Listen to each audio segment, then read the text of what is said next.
Assalamualaikum warahmatullahi wabarakatuh.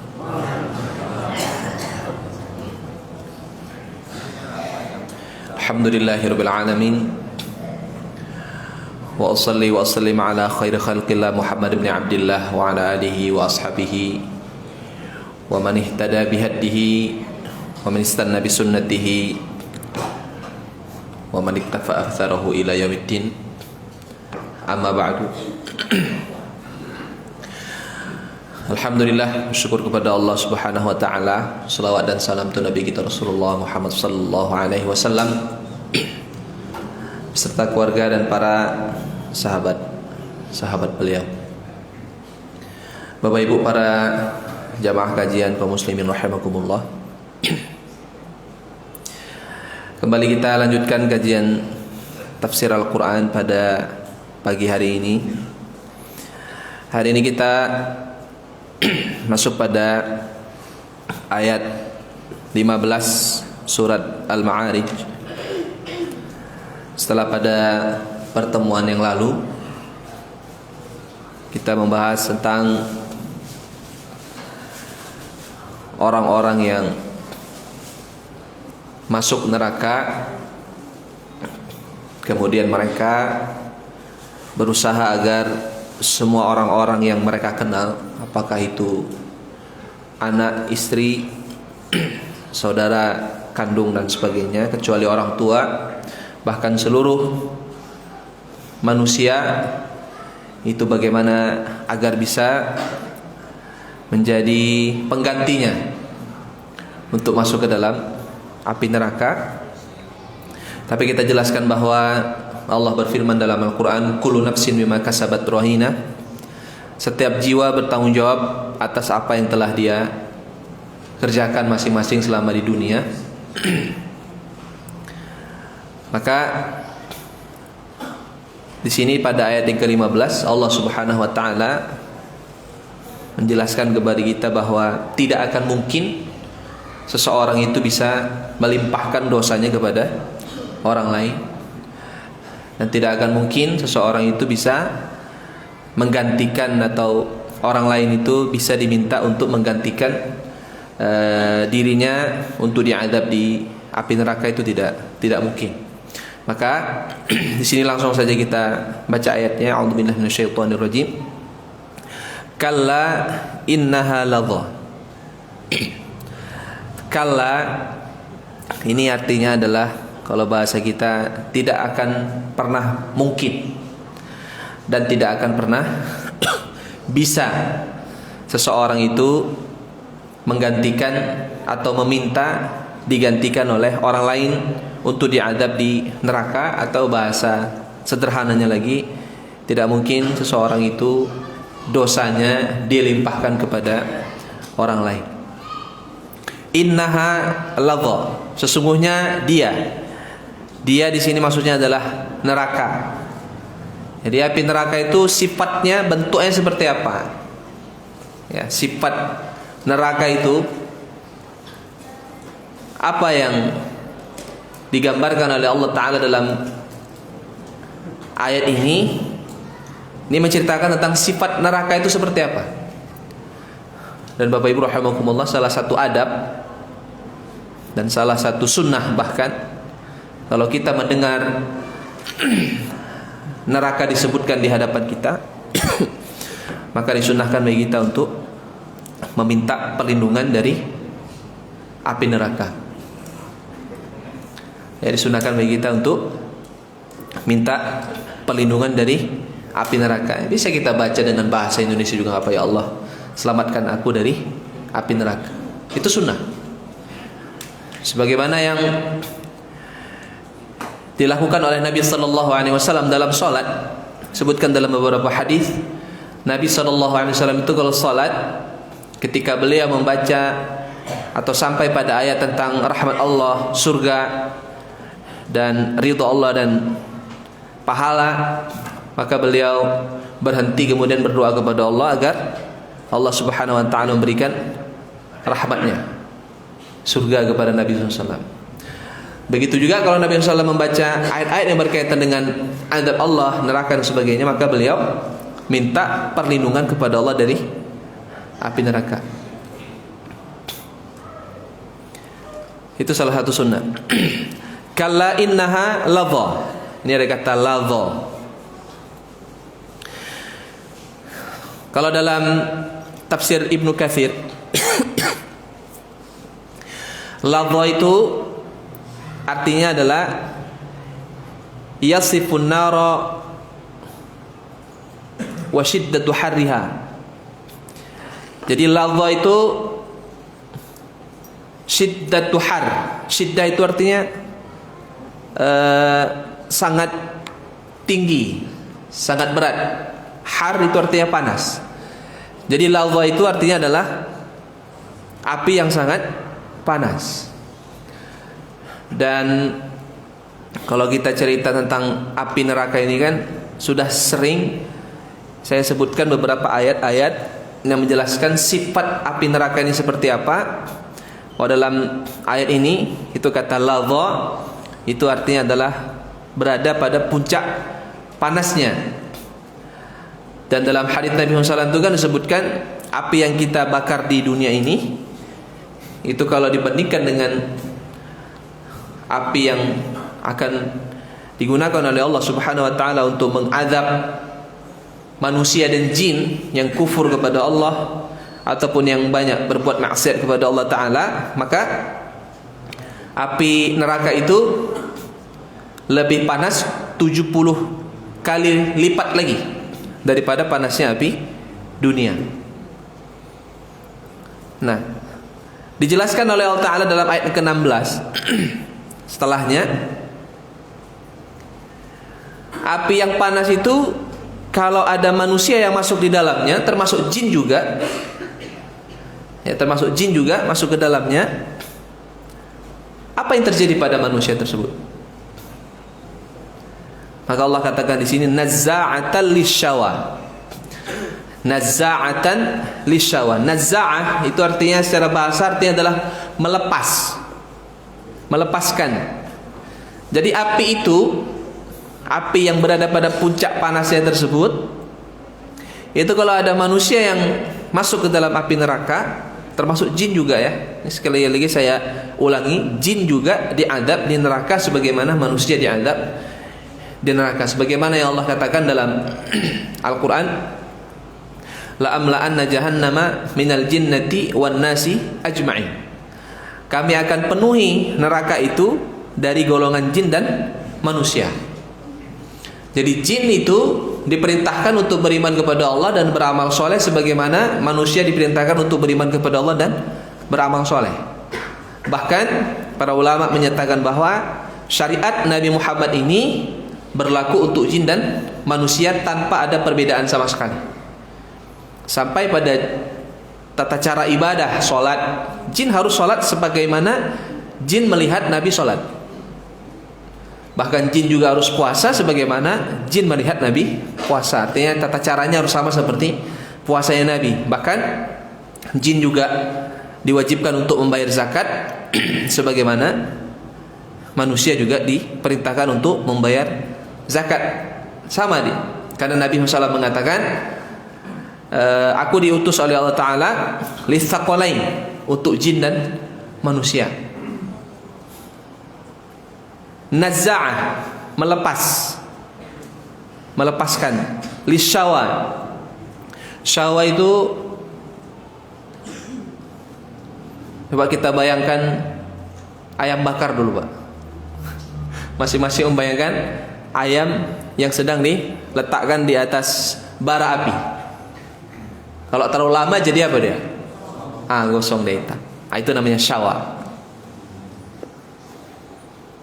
Kalau dalam tafsir At-Tabari disebutkan nazza'atal lisyawa, yaqulu ta'ala dzikruhu mukhbiran an ladha innaha tanzi'u jaldatar ra'si Allah menjelaskan pada ayat ini, mengabarkan kepada kita tentang panasnya api neraka itu, bahwasanya tanzi'u jaldatar ra'si, yaitu panasnya api neraka itu membuat kulit kepala menjadi hilang, hangus, lepas dia.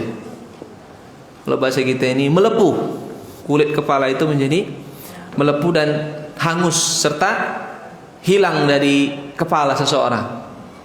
Ya tinggal apa berarti? Tinggal tengkoraknya saja. Namanya terbakar. Dan yang digunakan, api yang digunakan untuk membakar itu bukan api dunia ini, tapi api yang 70 kali lebih panas daripada api dunia ini. Wa atraf al-badan, dan seluruh anggota tubuh juga sama. Berarti bukan hanya kulit kepala saja yang terbakar, hangus dan lepas dari tulangnya, tapi seluruh anggota tubuh juga demikian.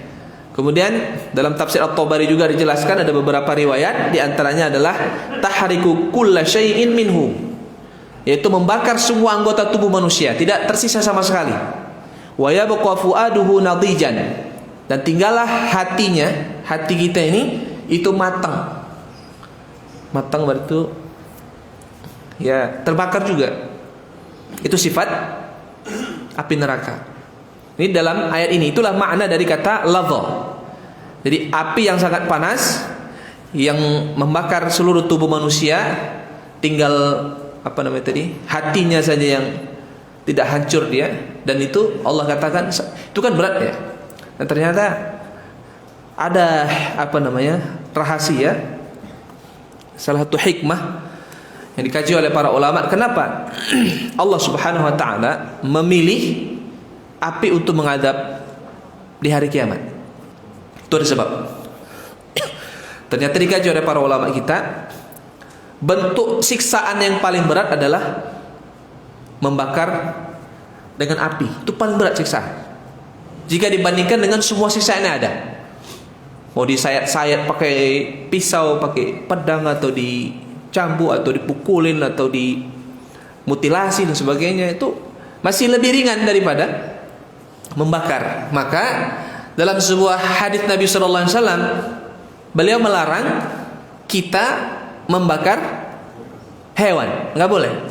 Semua hewan tidak boleh dibakar, kecuali tadi ayam bakar sama kambing bakar. Boleh. Enggak apa-apa. Dan pula dibilang berarti enggak boleh kita makan ayam bakar. Maksudnya tidak boleh membunuh hewan dengan cara dibakar, itu yang enggak boleh. Karena Nabi SAW pernah melihat kalau bahasa kita ini mungkin rumahnya semut, ya rumahnya semut atau sarangnya semut, kemudian dibakar oleh salah seorang sahabatnya. Ketika itu nggak tahu hukumnya, maka Nabi SAW melarangnya. Beliau berkata, innahu la yu'adzibu bin nari illa rabbun nar. Sesungguhnya tidak boleh seseorang itu mengadab atau menyiksa, membunuh apapun, ya apakah manusia ataupun hewan, itu dengan api, kecuali yang memiliki api ini, yaitu Allah Subhanahu wa taala.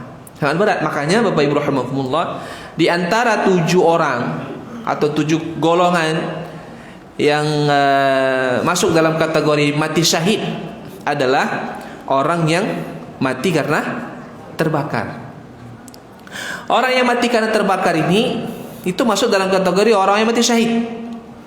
Hanya saja para ulama mengatakan ini syahid akhirat, bukan syahid dunia. Artinya bukan syahid dunia akhirat. Yang dikatakan syahid akhirat itu adalah di dalam kubur tidak dapat siksa, nanti di hari kiamat dia mendapatkan keistimewaan berupa selamat dari api neraka.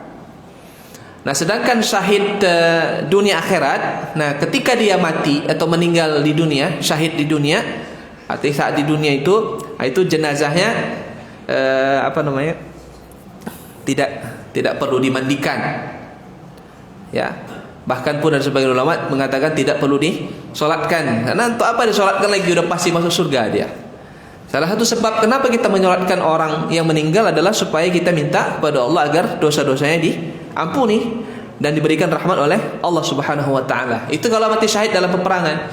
Tapi kalau mati syahid karena terbakar tadi, itu di dunia kalau masih bisa dimandikan, kalau nggak bisa maka dibiarkan begitu saja atau mungkin ditayamumkan. Kalau nggak bisa juga mungkin karena sudah kulitnya sudah hangus terbakar dan sebagainya, tidak bisa ditayamumkan lagi, langsung kafankan saja, kemudian tetap disolatkan dan dikuburkan. Nanti di alam kubur insyaallah dia selamat dari adab kubur, dan nanti di hari kiamat dia selamat dari adab api neraka. Kenapa orang yang terbakar ini masuk dalam kategori mati syahid? Karena dia merasakan sakit yang luar biasa, yang berbeda dengan semua proses mati yang ada. Misalnya ada orang, kalau kita lihat mungkin ya, di matinya mungkin jatuh dari tempat yang tinggi dan sebagainya. Jika dibandingkan dengan terbakar tadi, itu pokoknya sakitnya itu lebih berat daripada yang lain. Nah, sebetulnya sakit yang dirasakan itulah sebagai sebab dia dihapuskan dosa-dosanya. Sama seperti satu lagi kan, yang mati syahid itu diantaranya adalah orang yang meninggal dua karena penyakit perut. Penyakit perut. Mungkin bapak-bapak punya punya apa lagi? Penyakit perut apa lagi? Asam lambung ya? Atau diare aja? Mencret lah. Itu kan sakitnya luar biasa. Nahan kan sakitnya luar biasa itu. Apalagi yang punya sakit mah ya. Sakit mah itu berdiri salah, duduk salah, berbaring salah, semuanya salah udah. Gak bisa ngapa-ngapain. Sakitnya luar biasa. Itulah sebab kenapa orang yang mati karena penyakit dalam perut itu termasuk dari orang-orang yang mati syahid. Kata Nabi sallallahu alaihi wasallam mabtun, yaitu orang yang sakit dalam perutnya.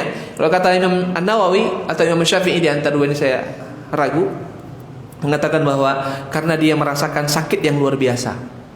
Karena sakit yang luar biasanya itulah yang menyebabkan dia dosa-dosanya diampuni dan tergolong dari orang-orang yang mati syahid akhirat, tapi dia bukan syahid dunia, atau bukan syahid dunia akhirat.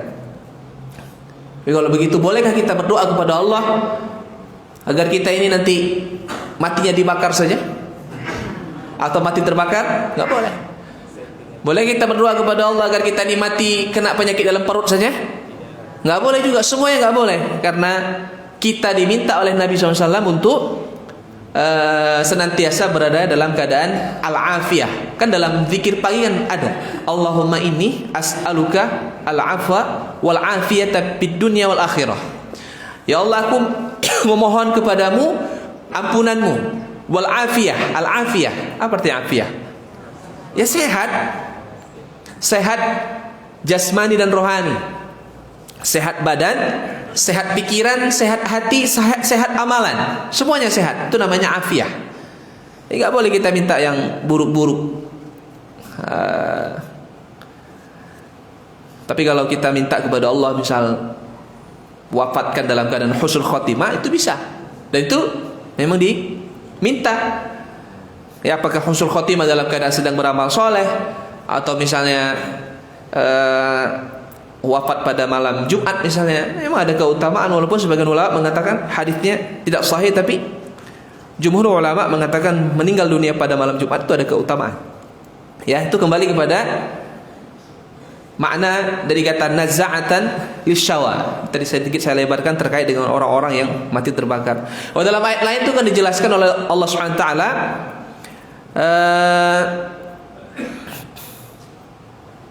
sifat neraka itu, pernah saya sampaikan ini.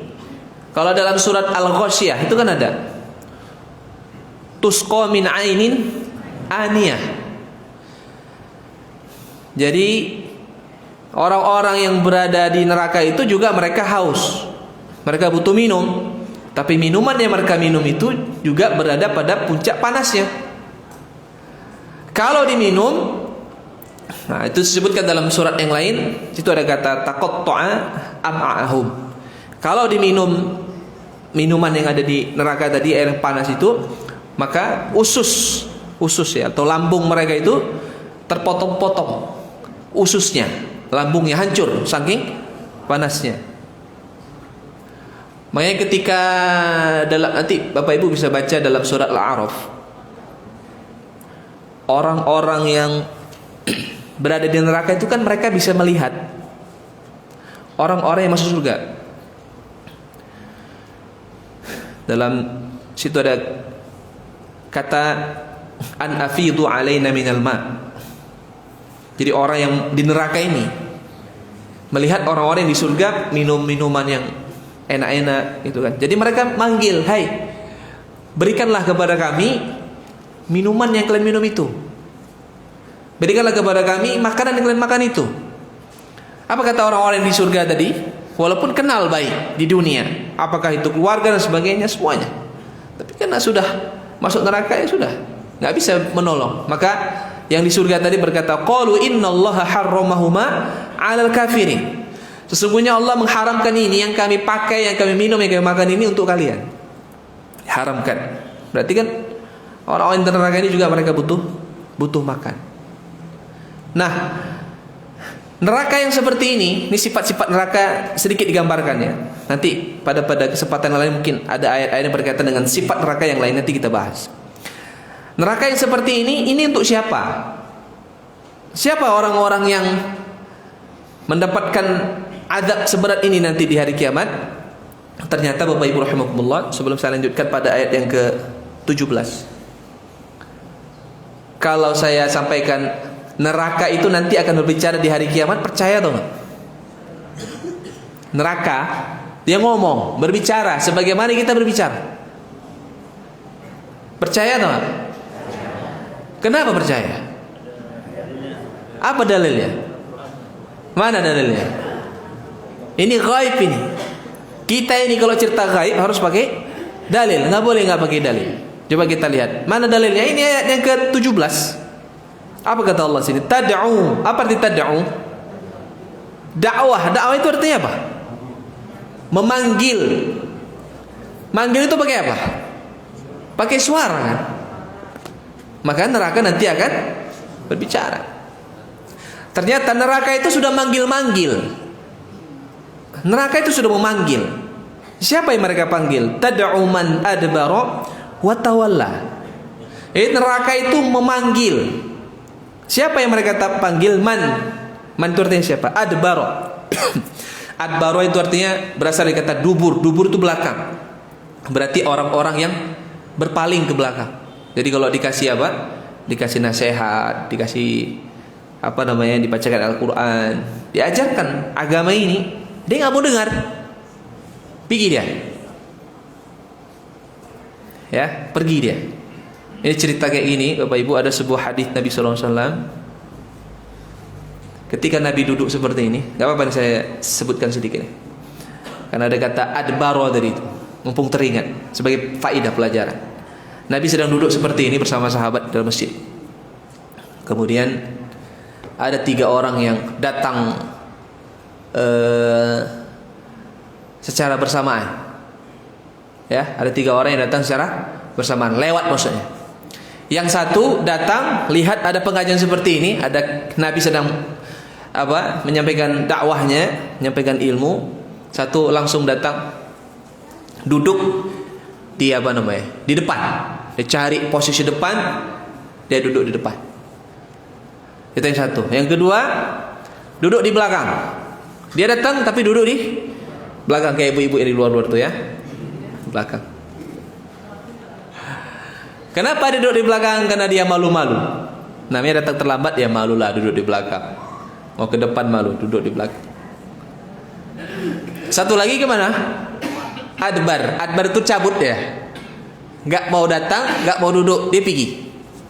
Maka Nabi SAW berkata, maukah kalian kutunjukkan atau kusampaikan tentang 3 orang yang tadi? Yang pertama, dilihatnya ada majelis ilmu, dia datang duduk di depan, maka Allah menyambutnya, dan Allah Subhanahu wa taala menempatkan dia pada posisi yang sangat layak nanti di hari kiamat.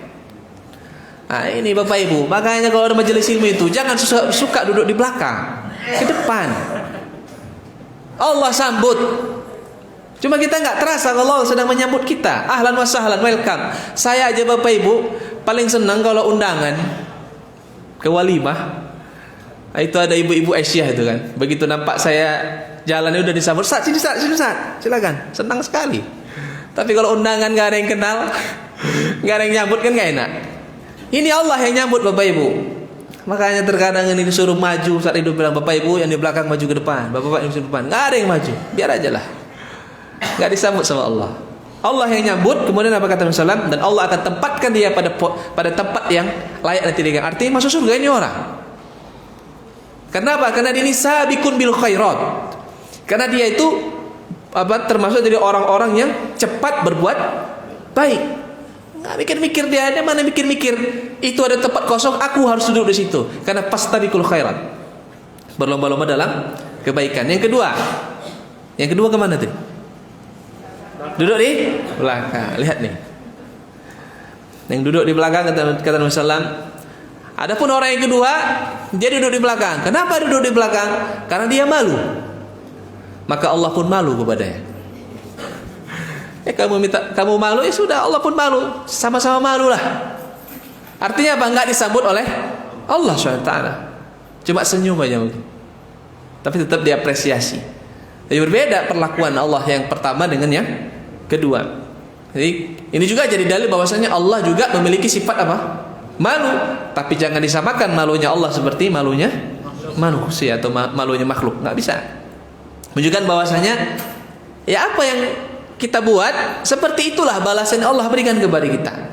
Yang ketiga apa tadi? Adbar, cabut dia, pulang. Maka Allah pun berpaling darinya. Apa Allah pun nggak open sama dia. Ini jadi apa Bapak Ibu? Jadi pelajaran penting bagi kita bahwasanya kalau ada majelis-majelis ilmu seperti ini datanglah kita. Agar Allah menyambut kita. Agar Allah Subhanahu wa taala memperhatikan hidup kita. Dan ini jadi dalil juga bagi kita bahwasanya kalau kita rajin datang ke majelis ilmu, itu jadi dalil bahwasanya Allah akan memperhatikan hidup kita. Sebaliknya, kalau kita tidak mempedulikan majelis ilmu seperti ini, maka Allah juga tidak akan memperdulikan kehidupan kita.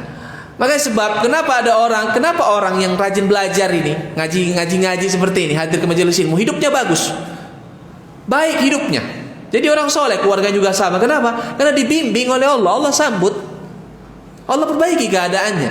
Sebaliknya orang-orang yang nggak ngaji itu kenapa makin rusak? Karena Allah nggak peduli sama dia udah. Salah satu bentuk cinta Allah kepada hamba adalah Allah jadikan dia sibuk mempelajari apa? Ilmu agama. Gitu ya. Itu dari kata adbar. Jadi neraka tadi memanggil orang-orang yang berpaling. Berpaling dari apa? Berpaling dari kebaikan-kebaikan. Nanti saya akan bacakan perkataan At-Tabari. Wa tawalla. Tawalla itu kalau adbar sudah sampai sini balik lagi, itu namanya adbar. Tapi kalau tawalla, nah ini saya kasih contoh ibu-ibu. Mudah-mudahan nggak terjadi nih ya Bu.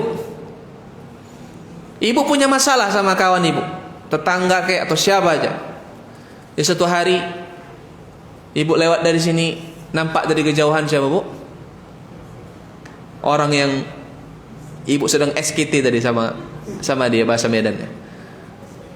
Jadi ini udah nggak mungkin balik ke belakang, nggak bisa. Ini harus pas-pasan ini kan.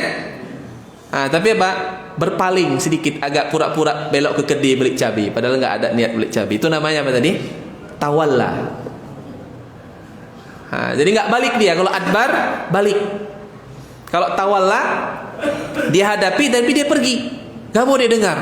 Sama seperti itu. Nah, itu contoh tadi itu jangan jangan dibuat.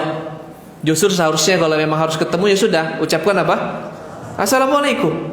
Nabi SAW mengatakan kepada kita bahwa Allah tidak melihat siapa yang salah, tapi yang lebih baik di antara orang yang bertikai ini adalah yang pertama sekali mengucapkan salam. Kita nggak perlu kita sibuk orang minta maaf. Kita maafkan sebagaimana yang sudah saya sampaikan kemarin. Pahala yang tanpa batas itu kan ada berapa kemarin saya bilang?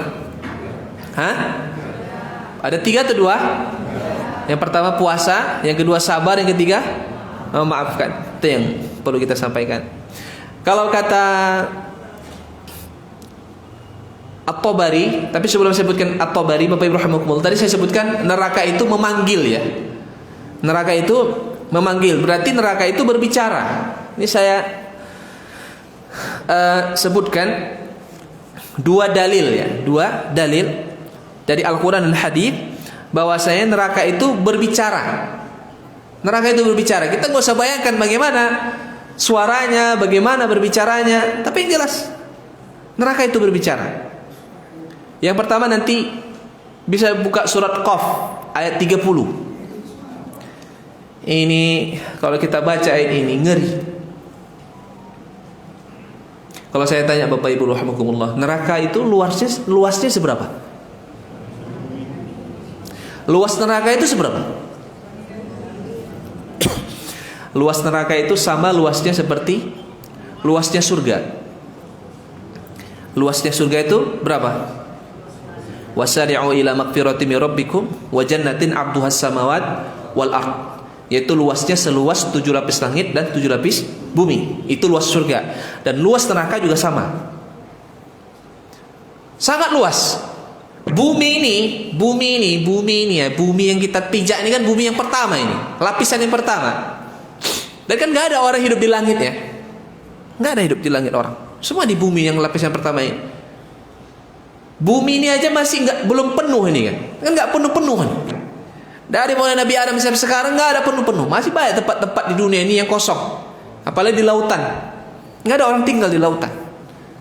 Apalagi tadi dikatakan luasnya seluas 7 lapis langit dan 7 lapis bumi. Maka sangat luas. Itu pun ketika Allah berkata dalam surat Qaf ayat 30 tadi, Allah berkata, yauma naqulu li jahannam halim talati wa taqulu hal min mazid. Hari di mana kami berkata kepada neraka, karena neraka ini sudah penuhi terus. Sudah dipenuhin dimasukkan oleh Allah Ta'ala orang kafir, orang munafik, orang musyrik, belum lagi orang muslim yang banyak dosanya, dimasukkan semua ke neraka. Saat Allah Subhanahu wa taala melihat neraka itu sudah mulai padat, Allah berkata kepada neraka, halim talati, hai neraka, sudah penuh belum? Malah dia ngomong apa? Wataqulu, qala yaqulu, qaul, berkata, ngomong neraka itu. Apa katanya? Hal min mazid, ya Allah, masih ada lagi yang bisa nambah? Masih bisa nambah lagi. Masih luas, masih muat. Bahkan dalam hadis qudsi, ketika Nabi SAW menceritakan kepada kita, Allah Ta'ala menceritakan tentang hari kiamat nanti. Di antara Nabi SAW ketika Allah berkata kepada neraka tadi, apakah sudah penuh atau belum? Kemudian Allah SWT memijakkan kakinya ke neraka itu, dipadatkan neraka itu oleh telapak kaki Allah SWT. Dan Allah alam, bagaimana bentuknya kita tidak boleh bertanya kaki Allah seperti apa, tidak boleh disamakan dengan makhluk. Cukup kita sampaikan bahwasanya Allah SWT memiliki kaki, tapi tidak boleh kaki itu disamakan dengan makhluknya tanpa kita bertanya bagaimana dan seperti apa rupanya, karena dalilnya sahih. Ya, ini akidah dalam masalah al-asma was sifat. Jadi neraka itu ngomong. Yang kedua dalil dari hadits Nabi sallallahu alaihi wasallam, hadits dari Imam Muslim. Kalau saya tanya kepada Bapak Ibu semua, neraka itu didominasi oleh siapa? Siapa yang menjadi penghuni neraka nanti? Hah? Wanita, kata Bapak ini. Senang kali kalau wanita masuk neraka, Pak.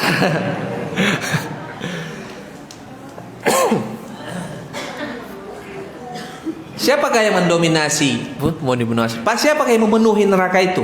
Dan siapakah orang-orang yang Allah masukkan dalam neraka itu? Ternyata dalam hadits dari Imam Muslim, Nabi SAW menceritakan, qala Nabi sallallahu alaihi wasallam, ihtajjatin naru al-jannatu wan nar. Surga dan neraka ini saling apa namanya? Saling menghujat. Ya, saling menghujat. Faqalatin nar, neraka berkata, fiyal jabbarun wal mutakabbirun. Neraka berkata, kenapa yang masuk ke dalam neraka ini adalah jabbar. Jabbar itu orang-orang yang angkuh, sok paten bahasa kita ini. Banyak orang sok paten sini kan? Sok paten di bahasa Medan ya, sok paten kali kok. Berarti banyak apa? Banyak gayanya. Menuduhkan dia ini hebat, tapi nggak ada apa-apanya. Sombong dia ini. Wal mutakabbirun. Al mutakabbirun itu sombong. Jadi orang-orang yang angkuh dan sombong. Ini neraka berkata, kenapa yang masuk neraka orang-orang sombong dan orang-orang angkuh ini? Ini juga jadi dalil bahwasanya apa? Isi neraka itu kebanyakan siapa? Orang-orang baik, nggak usah perempuan lagi, Pak. Laki-laki perempuan yang sok paten dan menyombongkan diri ini, sok neraka. Karena memang surga itu tidak berhak bagi orang-orang yang dalam hatinya ada secuil sifat apa? Sombong. Nggak berhak orang-orang masuk surga, nggak berhak orang-orang yang sombong itu masuk surga, nggak ada haknya sama sekali.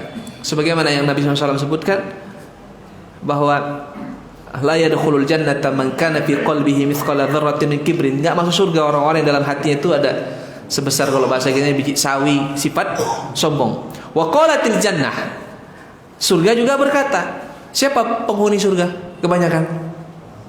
Hah? Wa qalatil jannah, surga berkata, fiyad du'afa'un nasi wa masakinuhum, yaitu yang masuk surga, yang masuk ke dalam aku, artinya masuk ke dalam surga, berarti surga juga ngomong ini kan, berbicara dia. Ini dalil dari bahwasanya surga dan neraka berbicara. Yang masuk surga adalah ad-du'afa'un nas, itu orang-orang yang lemah biasanya, orang-orang yang terzalimi, orang-orang yang banyak direndahkan, dihina, dizalimi, semuanya yang rendah-rendah itu ya Pak, yang lemah-lemah. Satu lagi siapa? Wa masakinuhum, dan orang-orang miskin. Orang-orang miskin banyak masuk surga. Kenapa? Karena mereka tidak terfitnah dengan hartanya. Maka Nabi pernah berdoa kepada Allah, ya Allah kumpulkan aku nanti bersama golongan orang-orang miskin. Kenapa Nabi minta dikumpulkan bersama zumratul masakin? Zumrah itu artinya kelompok, kelompok-kelompok. Kan ada surat Az-Zumar. Itu artinya apa Zumar? Kelompok-kelompok. Wasiqal ladzina taqaw ilal jannati zumara. Jadi ketika orang-orang yang berkelompok orang yang masuk surga itu dimasukkan dihantarkan ke surga dalam keadaan berkelompok-kelompok. Itu dia zumratul masakin. Nabi SAW minta kepada Allah agar dimasukkan bersama orang-orang yang miskin, kelompok orang-orang yang miskin. Maka Allah berkata di sini, faqadallahu bainahuma. Ketika saling hujat tadi surga bilang, ya Allah, masa yang masuk surga orang-orang miskin? Orang-orang kaya kok nggak ada, gitu kan? Yang neraka bilang, kenapa yang masuk neraka orang-orang sombong semua ini? Maka Allah berkata, innakil jannatu rahmati. Sesungguhnya kamu surga adalah rahmatku, kata Allah. Arhamu biki man asya. Aku akan merahmati siapapun yang berada di dalammu. Wa innakin naru adzabi. Sesungguhnya kamu neraka adalah azabku, kata Allah Ta'ala. Wa'adzibu biki man asya. Aku akan mengazab siapapun yang aku kehendaki untuk diazab di dalam neraka atau dalam dirimu, yaitu neraka. Dan ini yang ngeri, ujungnya apa kata Allah? Walikilaikuma alayya mil'uha. Dan aku sudah tetapkan neraka pasti penuh, surga pasti penuh juga. Bagaimana yang Allah katakan dalam Al-Quran, la'amla'anna jahannam minal jinnati wan nasi ajma'in. Aku akan penuhi neraka itu dengan jin dan manusia. Kembali kepada ayat ini tadi, tad'u man adbara wa tawalla. Neraka itu memanggil siapa? Orang-orang yang berpaling, orang-orang yang tidak mau dengar nasihat-nasihat dan kebaikan-kebaikan pada agama ini. Kalau kata At-Tabari, beliau mengatakan dalam tafsirnya, tad'u ladha ila nafsiha man adbara fid dunya an ta'atillah. Jadi neraka ini akan memanggil setiap orang yang ketika di dunia mereka berpaling dari ketaatan kepada Allah. Apa contoh berpaling dari ketaatan kepada Allah? Azan berkumandang dia enggak salat. Itu berpaling dari adab Allah. Dari apa? Ketaatan kepada Allah. Ya. Azan berkumandang dia tidak salat, itu sudah berpaling dari ketaatan kepada Allah. Sudah jelas-jelas bulan Ramadan dia enggak puasa. Jelas ini bulan Ramadan, enggak puasa. Berarti dia berpaling dari ketaatan kepada Allah Subhanahu wa taala. Jadi yang wajib-wajib dia tinggalkan atau yang haram dia kerjakan, itu namanya apa? Berpaling dari ketaatan kepada Allah. Dan orang-orang yang seperti ini akan dipanggil oleh neraka. Cuma pertanyaannya, apakah ada orang yang mau datang ketika dipanggil oleh neraka? Hah? Ada yang mau datang? Mana ada? Fir'aun pun gak mau datang. Fir'aun pun gak akan mau dia datang ketika dipanggil neraka. Lantas apa yang dibuat oleh neraka? Supaya orang-orang yang tadi ini azan berkumandang dia gak sholat, yang baik-baik dia gak mau kerjakan, yang maksiat dia malah lakukan, yang haram-haram dia kerjakan. Nah, ketika gak mau, wallahu a'lam. Ini tafsir Ibnu Katsir saya bacakan. fatad'uuhum yaumal qiyamati, tafsir Mukatsir ya, fatad'uuhum yaumal qiyamati bilisanin talqin. Di hari kiamat nanti neraka akan memanggil itu semua orang-orang yang berbuat maksiat kepada Allah dan semua orang-orang yang berpaling dari ketaatan kepada Allah dengan ucapan yang sangat jelas. Dipanggil nama-nama satu-satu. Si fulan panggilin, tapi nggak ada yang mau datang. Ketika nggak ada yang mau datang, apa yang dilakukan oleh neraka? Tsumma taltaqituhum min baini ahlil mahsyar kama yaltaqitu tayru al-habba. Kemudian neraka itu, kalau bahasa kita ini apa namanya? Mencaplok itu. Tahu apa caplok, bahasa apa ini? Menerkam. Jadi neraka itu menerkam orang-orang yang memang sudah apa namanya, dipanggil gak mau datang tadi, diterkam oleh neraka tadi sebagaimana burung mematuk apa namanya itu, makanan. Itu dia. Berarti dia apa? Dikejar. Ini tafsir Ibnu Katsir menjelaskan demikian. Gak usah kita bayangin gimana itu. Gimana? Gak usah dibayangin. Gaib. Gak tahu kita karena nanti hari kiamat. Tapi seperti itulah menunjukkan bahwasanya apa? Tidak ada lagi orang-orang yang apa namanya sudah tetapkan masuk neraka, nggak ada keselamatan lagi. Dan kalau kemarin kita sebutkan dalam beberapa pertemuan yang lalu terkait dengan apa namanya neraka ini, bagaimana Allah Subhanahu Wa Taala menceritakan malaikat-malaikat itu jumlahnya sampai berapa ribu, itu menarik orang diseret ke neraka pakai rantai-rantai. Itu kan sudah kita jelaskan itu pada surat sebelumnya, bagaimana Allah Subhanahu Wa Taala tugaskan malaikat-malaikat untuk apa namanya, menyeret manusia yang kufur kepada Allah, yang dosanya lebih baik daripada ketaatannya. Itu nanti di hari kiamat akan dibuat seperti itu oleh Allah Subhanahu wa ta'ala. Bapak Ibu rahimakumullah. Itu jadi orang-orang yang masuk neraka adalah orang-orang yang tidak mau taat kepada Allah. Dan saya sudah contohkan tadi ya. Siapa lagi orang-orang masuk neraka? Wa jama'a fa'u'a. Ini paling banyak. Itulah tadi kita katakan, kenapa surga itu banyak orang miskin? Nah, karena orang miskin itu enggak punya sifat ini. Ini dia. Wa jama'a fa'au'a. Jama'a itu artinya mengumpulkan. Manusia itu kerjanya mengumpulkan apa? Harta. Udah cari harta itu bagaimana caranya? Sampai kata Rasulullah SAW, apalagi di zaman sekarang ini mendekati hari apa namanya? Hari kiamat. Ya'ti zamanun la yubalil mar'u am akhadha min halalin am haram. Am akhadha min malil halalin aw haram. Datang suatu masa nanti, akan datang suatu masa manusia itu nggak peduli lagi dia dapat harta itu dari yang halal atau yang haram, nggak peduli lagi, yang penting dapat harta. Bagaimana caranya? Dapat kerjaan, bagaimana caranya? Nggak peduli mau halal atau haram, nggak peduli, yang penting dapat kerjaan. Dapat uang, bagaimana caranya? Yang penting dapat uang. Bisa beli mobil, kayak mana caranya? Bisa beli kereta, kayak mana caranya? Yang penting punya. Ya sekarang kan kayak gitu. Handphone juga itu, kayak mana bisa punya handphone yang bagus, caranya gimana, nggak peduli lagi, yang penting punya. Itu yang disebut dengan tadi wajah ma'ah. Sibuk dia ngumpulkan sebanyak-banyak dengan cara yang apa namanya, nggak peduli halal ataupun haram, yang banyak adalah yang haram. Sudah dia dapat dengan cara yang haram, udah banyak hartanya, itu ada kata wajah ma'ah fa'au'a. Au'a itu artinya disimpan banyak-banyak tapi tidak mau disedekahkan sedikit pun. Berarti apa? Pelit.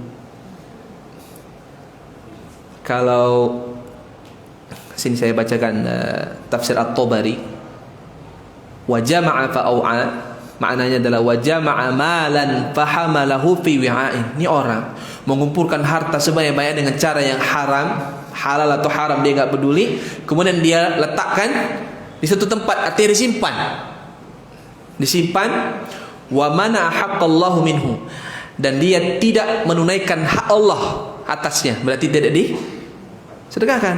Maka di sini disebutkan falam yuzakki, dia enggak bayar zakatnya. Walam yunfik, dan dia tidak Infak. Kayak tadi disebutkan oleh Nabi SAW, kenapa surga itu banyak orang miskin? Karena orang miskin tidak terfitnah dengan ini. Dia banyak mengumpulkan harta. Islam tidak melarang kita ini mengumpulkan harta Bapak Ibu. Silahkan. Tapi ingat, pastikan dua hal. Ada kata min aina, yang kedua ila aina. Apa artinya itu? Dari mana dan kemana? Dari mana dapat? Kalau didapat dengan cara yang halal, tafadhol, silahkan. Silahkan. Ambil itu sebanyak-banyaknya dengan cara yang halal. Dan Allah Subhanahu wa taala katakan dalam Al-Qur'an, "Wabtaghi fima atakallahu darul akhirah wa la tansa nasibaka minad dunya." Cari sebanyak-banyaknya pahala untuk hari kiamat kalian. Dan jangan lupakan hidupmu di dunia. Ini berkaitan dengan dalil bahwasanya silahkan.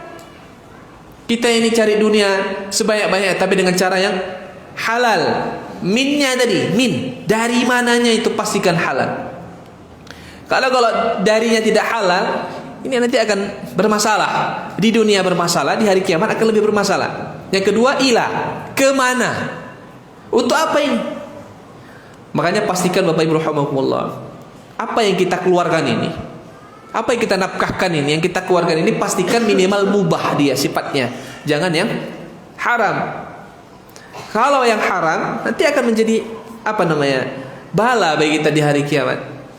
Kalau kata Nabi kan disebutkan, nanti di hari kiamat ini kaki kita, kan saya sudah bilang, di hari kiamat di padang mahsyar itu nanti kita akan jalan, kita akan berjalan menuju surga. Tapi kata Rasulullah SAW, nanti kita tidak akan pernah bisa melangkahkan kaki kita ini, sebelah pun nggak bisa kita langkahkan sebelum Allah tanya 4 hal. Apa yang pertama? An umrihi fima afna. Umurnya untuk apa dibuat? Untuk apa kita punya umur nih? Bapak ibu-ibu yang sudah 60, 70, yang sudah 50, 40 sekarang, untuk apa kita? Yang kedua, lebih tegas lagi, wa an syabab. Syabab itu masa muda. Masa muda itu paling paling tinggi masa muda itu berapa usia? 40. Kalau udah 41 enggak muda lagi. Itu sudah mulai tua. Enggak usah sibuk nikah lagi, udah tua. Kalau mau nikah lagi di bawah 40, udah tua soalnya. Nyusahin istri nanti. 40 itu, 40 ke bawah. Jadi mulai usia remaja lah, 15 tahun sampai 40 tahun. Itu untuk apa kita buat? Dan subhanallah, kebanyakan dosa itu dibuat di usia berapa? Ini kan 20 sampai 40 ini tempat-tempat paling enak berbuat maksiat nih. Masa-masa paling nikmat berbuat maksiat. Semuanya dia apa? Mau dicoba-coba, semua dia. Kan kebanyakan gitu. Makanya penghuni sholat subuh itu berapa? Saya bilang kemarin, pasukan berapa? Pasukan 60-an, 70-an kan? Pasukan 30-annya mana? Nggak ada. 20-annya lebih nggak ada lagi. 40 boleh 1-2. Tapi kalau 50-60 itu pasukannya. Kenapa? Memang gitu. Tapi dia lupa, masa mudamu lupa pakai untuk apa? Sekarang kita masih muda ini Bapak Ibu. Maka Nabi SAW menyebut dalam hadis orang-orang yang nanti dapat apa? Kalau bahasa kita ini dapat fasilitas VIP di padang mahsyar nanti, salah satunya adalah syab, pemuda, nasya'a fi ta'atillah, yaitu seorang pemuda yang tumbuh dalam taat kepada Allah Subhanahu wa taala. Yang muda itu bukan berarti 17 tahun, 18 tahun, 20 tahun, enggak, pokoknya sampai 40 tahun. Kalau dia masih sampai 40 tahun, dia soleh, dia banyak sholat berjamaah, kajian seperti ini, dia banyak berbuat baik, ditinggalkan itu pergaulan yang enggak baik, pekerjaan juga halal dan sebagainya. Nah, ini pemuda-pemuda yang tumbuh dalam ketaatan kepada Allah. Makanya saya lebih menghargai Bapak-bapak. Mohon maaf, tapi bukan mengecampingkan. Saya lebih menghargai, lebih mengacungkan jempol, lebih mengapresiasi kepada pemuda-pemuda ini, Bapak-bapak yang muda-muda ini, 40 tahun ke bawah, datang ke majelis ilmu, saya sangat hargai itu. Itu masih saya menghargai. Allah Subhanahu wa taala bagaimana menghargainya? Dibanding dengan yang berapa? 50, 60, 70 tahun. Wajar kalau kakek-kakek ngaji. Kenapa? Karena dia tahu dia mau pulang ke rahmat Allah taala. Kan gitu kan? Tapi tetap saja itu diapresiasi oleh Allah SWT. Yang sedih itu udah kakek-kakek 60, 70. Ini gayanya mama-mama masih centil-centil juga nih. Pakai jilbab tak kemana-mana. Masih juga selfie-selfie sana kemari, sana kemari, sana kemari. Bukannya sibuk dia ngaji. Sana kemari, sana kumpul-kumpul karaokean di sana sini. Saya tengok kadang karaokean di rumah kan tua-tua karaokean. Ini mana ini apa namanya, akalnya udah mau mati pun. Bukannya banyak ngumpul-ngumpulkan apa? Bekal. Bersyukurlah nenek-nenek yang hadir di sini, nenek-nenek nih, masya Allah. Berarti ingat mati, bagus. Alhamdulillah. Tapi ingat tuh masa mudanya untuk apa? Tapi nggak usah takut. Orang-orang yang masa mudanya dulu kelam, rusak, tapi bagaimana Pak? Kalau bahasa Medannya, apa yang nggak pernah gue buat dulu Ustaz? Ya. Tapi kalau masa tuanya dia banyak berbuat baik, dia beristighfar minta ampun kepada Allah, nol itu dosanya. Bahkan minus pun apa ya? Dosanya bisa minus. Saking banyaknya apa? Pahala taubat dan pahala kebaikan. Kan itu yang dinasihatkan oleh para ulama kita dulu pada orang-orang tua. Berapa umurmu? 60 tahun nanti. Kalau begitu perbanyaklah berbuat baik di sisa akhir usia, karena sisa akhir usia ini akan menghapus dosa-dosa yang lalu kalau kamu berbuat baik pada akhir-akhir usia ini. Maka tadi kita sebutkan ya, masa 4 hal tadi, umur, kemudian masa muda, yang ketiga apa? Ilmu. Ilmu ini, ilmu kita yang kita pelajari bermanfaat atau enggak? Yang ketiga adalah tadi harta, dari mana dan kemana.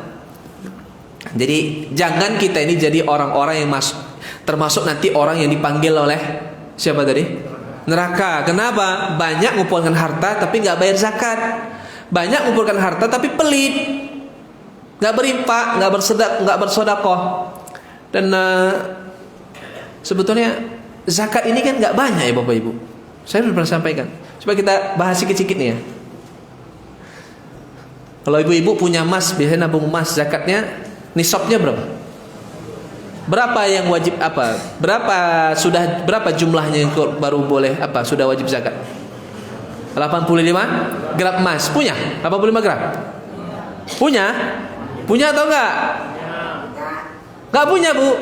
Kenapa Ibu enggak punya? Berarti Ibu miskin, insyaallah masuk surga, Bu. Amin. Yang kaya-kaya juga masuk surga, amin. Tapi jangan banyak mimpi kalau nggak banyak sedekah ya. 3 kilo ya? Hah? 3 kilo ya. 85 gram emas. Itu pun apa? Itu pun yang disimpan, bukan yang dipakai. Kalau yang dipakai tidak wajib zakat. Ibu punya emas berapa? 50 gram dipakai sampai 100 gram, tapi dipakai untuk perhiasan ibu, bukan untuk ibu tabung karena nyimpan, bukan, tapi untuk memang dipakai. Maka itu tidak wajib zakat. Yang wajib zakat itu adalah yang disimpan, nggak dipakai, dibeli, disimpan, nggak dipakai. Untuk apa? Untuk tabungan, beda. Ya, itu nggak bayar zakat. Itu pun yang dibayarkan berapa? 2,5%. 100 gram cuma bayar 2,5 gram aja. Itu yang wajib Bapak Ibu. Makanya zakat dan sedekah ini sedikit sekali sebetulnya jika dibandingkan dengan apa yang kita miliki. Cuma 2,5% saja. Kalau 85 gram itu Bu, itu yang ini ya, yang emas apa namanya? Emas 24 karat. Namanya emas 99% kadarnya. Nah, Ibu punya emas itu berapa kebanyakan? Emas 22. Nah, itu kadarnya bukan nisabnya bukan lagi 85 gram Bu. Nggak, beda dia. Ya. Itu nisabnya, ini saya catat, kalau dia 22 gram, apa 22 karat tadi, 91% itu apa ya? Emasnya itu 93 gram nisabnya, baru dikeluarkan 2,5% zakatnya setiap. Itu pun setahun sekali yang mengeluarkannya, bukan sebulan sekali kan, setahun sekali. Makanya heran kita ini, ngumpulkan uang banyak-banyak, hartanya banyak, emasnya banyak, tapi bayar zakat pun nggak mau dia. Padahal yang bayar zakat itu sedikit. Ada lagi bilang, Ustaz, kalau zakat itu kita bayar setiap tahun, rugilah kita. Saya punya emas 100 gram. Tahun 2021 saya bayar zakat 2,5%. Dan emasnya nggak nambah-nambah, segitu aja, dan nggak saya ambil. Berarti tinggal berapa gram tuh? 97,5 gram kan? Tahun 2022 saya bayar lagi. Berarti kan berkurang lagi. Rugilah saya. Rugi di pikiran ente. Nanti di hari kiamat jadi apa? Keuntungan yang besar. Bapak Ibu, kalau saya tanya, zakat yang kita keluarkan 2,5% itu, kalau misalnya 2,5 gram emas ini berapa duitnya? Kira-kira Kita bilang 2,5 juta misalnya ya, 2,5 juta. Setahun bayar zakat 2,5 juta cuma. Pak ibu setahun bisa sampai 5-6 juta. Pertanyaan saya, mana lebih besar pahalanya? Infak 7 juta atau bayar zakat 2,5 juta? Pahala yang besar bayar zakat 2,5 juta. Jangan salah. Sama seperti kita sholat wajib, sholat subuh misalnya kita ini, dibandingkan dengan sholat tahajud satu malam penuh, mana lebih besar pahalanya? Sholat subuh. Ini yang perlu dipahami, bahwasanya apa? Terkadang orang menyepelekan yang wajib, lebih membesar-besarkan yang sunnah. Zakat tuh sedikit Bapak Ibu, apalagi yang sifatnya sedekah itu kan. Kalau Bapak Ibu punya sawah, ini yang apa ini? Para tuan takur, tuan tanah nih. Sawah berapa nisab? Bukan misop ya. Nisab. Berapa nisab apa itu? Padi. Berapa panen padi bayar zakat? Baru bayarkan zakatnya. Ada yang punya sawah sini? Gak punya, miskin lah, gak punya sawah. Sama lah kita. Saya pun gak punya. Berapa? Berapa kilo itu? 25 kilo satu kaleng. Berarti berapa? 100 kaleng. 250 kilo, sedikit kali. Belum. Kalau mau gampang hitungnya, genapkan 700 kilo. 700 kilogram panen padi gabahnya itu bayarkan. Dia 653 kilogram. Berarti kalau 1 ton panen padi sudah wajib zakat. Kalau 500 kilo berarti belum wajib. Berapa persen? Kalau dia pakai air hujan, air sungai itu berapa? 10%. 1 ton 10%-nya berapa kilo? 100 kilo. Masih ada 900 kilo lagi. Tapi kalau dia dari apa namanya? Kita usaha pakai air, kita bayar, kita beli mesin, kita beli ini perairan, kita buat sendiri pakai biaya, maka itu 5% saja. Kan nggak banyak, sedikit. Ada lagi kalau bapak-bapak ada yang punya lembu nggak nih? Nggak punya juga. Berarti miskin semua yang ngaji di sini nih. Aduh, kita mau cari orang kaya yang soleh, yang rajin sedekah nih, yang zakatnya banyak. Berapa ekor sapi baru wajib bayar zakat? Ya wajar lah, namanya nggak punya sapi kan. Onta dulu, kalau onta dia 5 ekor onta baru bayar zakat. Kalau belum di bawah itu masih belum. Kalau dia sapi 30 ekor sapi baru bayar zakat. Kalau masih 10 punya sapi belum kaya. Kenapa? Hitungan kaya nggak kaya ini dia sudah bayar zakat atau belum? Kalau sudah bayar zakat berarti dia kaya. Nanti Ustaz, saya bayar zakat tapi zakat fitri. Itu nggak kaya. Jadi zakat fitri kan zakat makanan. Setiap orang kita makan. Artinya setiap hari kita makan itu kan. Kalau sapi dan 30 ekor sapi ke atas baru wajib zakat. 15. Berapa sapimu? 20. Belum kaya karena belum bayar zakat. Belum wajib zakat. Kecuali kalau mau sedekah silahkan. Kalau kambing berapa? Ya 40 ekor kambing ke atas baru bayar zakat. Punya kambing berapa kambingnya? Cuma 5. Belum lagi. Masih pemula. Bapak ibu punya rumah sampai 3 ya? Ada rumahnya 3 sini? Bapak ada rumahnya 3? Rumahnya 3, istrinya 1 tuh apa? Sayang rumahnya. Rumah itu dibayarkan nggak zakatnya? Rumah ada 3, yang ditempati 1, yang 2 nggak ditempati, cuma untuk melancong aja.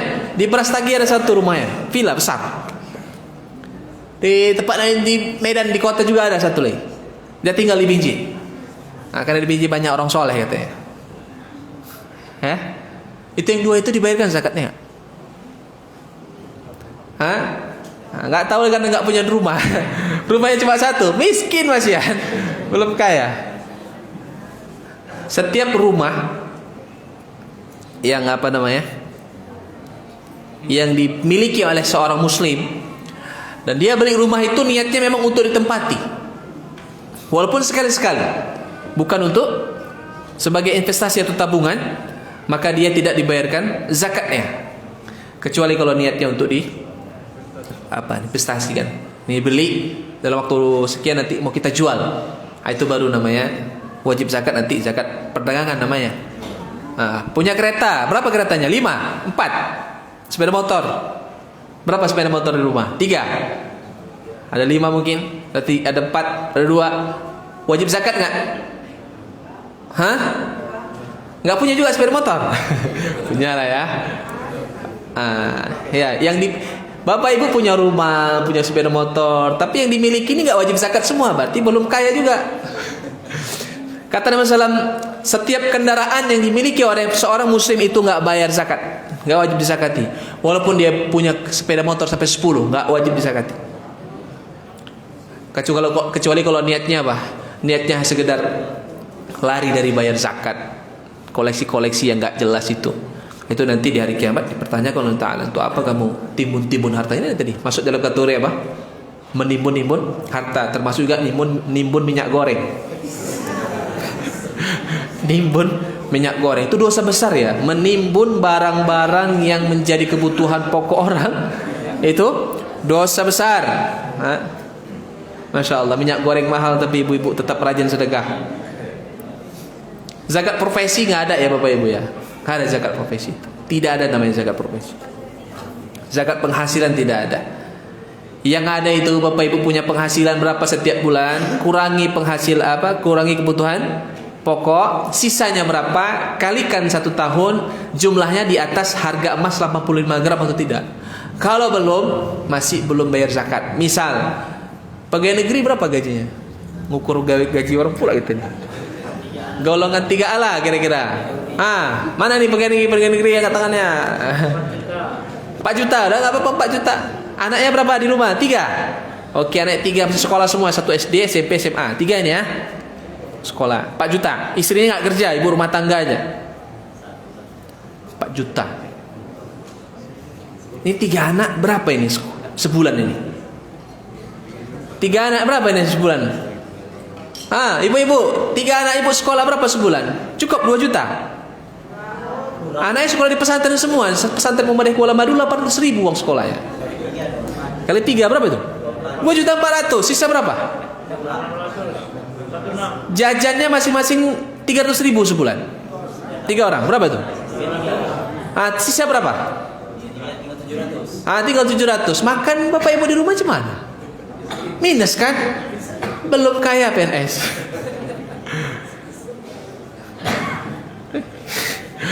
Kayak kalau orang punya gaji masih 5 juta, masih belum. Bisa gaji misalnya, gajinya 10 juta.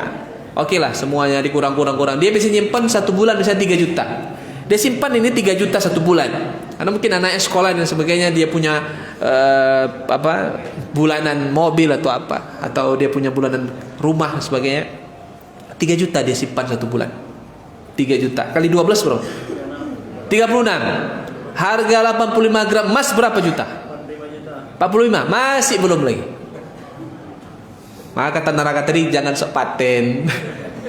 Kata neraka tadi jangan sok paten, nanti kau jadi penghuniku, kata neraka tadi. Jangan sok-sok sombong-sombong kali karena belum kaya. Ini sengaja saya sampaikan Bapak Ibu rahimahullah. Kenapa? Supaya kita sadari bahwasanya yang namanya zakat itu tidak ada yang namanya zakat memberatkan, tidak ada. Zakat itu tidak ada yang memberatkan. Orang-orang yang masuk dalam kategori orang-orang yang membayar zakat ini adalah orang-orang yang betul-betul kaya dia. Yang betul-betul dia menjadi apa? Dia simpan itu hartanya. Dan dia tidak sibuk uang yang sudah simpan. Kalau kita yang di ATM baru banyak sedikit, baru 3 hari udah kurang lagi baru gajian ya di ATM itu jumlahnya banyak. Seminggu setelah gajian udah berkurang lebih dari separuh. Berarti belum kaya. Kaya itu dia makan kebutuhan kita tuh nggak diambil lagi dari situ. Simpanan-simpanan itu ada banyak. Maka yang ingin saya sampaikan adalah jangan disimpan-simpan harta kita ini. Kalau kita belum masuk dalam kategori orang-orang yang bayar zakat, maka kurangi kadar kita ini masih dalam kategori orang-orang yang berimpak saja, ya, bersedekah saja, agar kita nanti di hari kiamat tidak dipanggil oleh neraka gara-gara kita ini tidak banyak berimpak dan bersedekah. Itulah makna dari kata wajama'a fa'au'a. Jadi kesimpulannya, saya tutup dengan ini. Kesimpulannya, neraka itu akan dipenuhi oleh orang yang pertama adalah orang-orang yang berpaling dari ketaatan kepada Allah. Itu yang pertama. Yang kedua adalah orang-orang yang banyak mengumpulkan harta tapi dengan cara yang haram atau bercampur yang haram lebih banyak daripada yang halal. Kemudian ketiga tadi, sudah dapat hartanya, sudah banyak hartanya tapi dia tidak mau membayar zakat atau tidak mau bersedekah. Pertanyaannya sebelum saya tutup, kenapa ada orang yang memang ada orang yang hartanya banyak tapi pelit, tapi nggak mau bayar zakat, nggak mau bayar sedekah? Itu jawabannya pada ayat yang ke-19. Ada sifat manusia namanya halu'a. Innal insana khuliqa halu'a. Sifat manusia ini Bapak Ibu, semuanya, saya, Bapak Ibu, semuanya kita. Sak Nabi SAW itu juga punya sifat itu namanya halu tadi. Halu itu pelit, level sangat tinggi. Itu halu. Dia bagaimana supaya dapat banyak? Kalau sudah dapat jangan sampai keluar. Itu namanya tadi halu. Itu sifat kita dan itu harus kita buang. Maka nanti pada pertemuan yang akan datang saya akan sebutkan ayat Al-Quran yang yang memuji orang-orang yang mampu menghilangkan sifat halu dalam dirinya, bakhil dalam dirinya. Di antaranya adalah orang-orang Ansar yang menolong Nabi dan para sahabat yang hijrah dari Mekah ke Madinah. Itu mereka disebut dengan istilah Allah SWT katakan wa may yuqashuha nafsihi faulaika humul muflihun. Orang-orang yang mampu menghilangkan sifat syuh tadi, pelit, kikir, bakhil, termasuk juga tadi halu tadi ini, maka mereka lah orang-orang yang akan beruntung nanti di hari kiamat. Ya Allah alam. Sekiranya ini aja, wabillahi rahmatullah, terkait dengan kajian kita. Insyaallah nanti kita akan sambung pada pertemuan yang akan datang.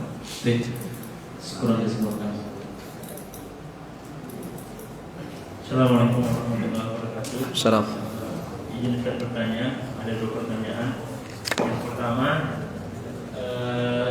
ini mungkin yang terjadi di kita, kadang-kadang juga jadi kalau kita misalnya tertinggal Ustaz. Jadi kalau misalnya pas imamnya lagi sujud, itu kita takbirnya itu takbir sekali, takbirnya dulu kan Ustaz, takbir Allahu Akbar sedekah, terus takbir lagi baru ikut sujud. Apakah cuma takbir tanpa sedekah langsung sujud? Itu yang pertama. Yang kedua, ini pertanyaan yang mungkin kemarin banyak donatur-donatur yang saya lihat di Instagram mengenai semua Al-Quran di Masjidil Haram di Nabawi ataupun di Mekah.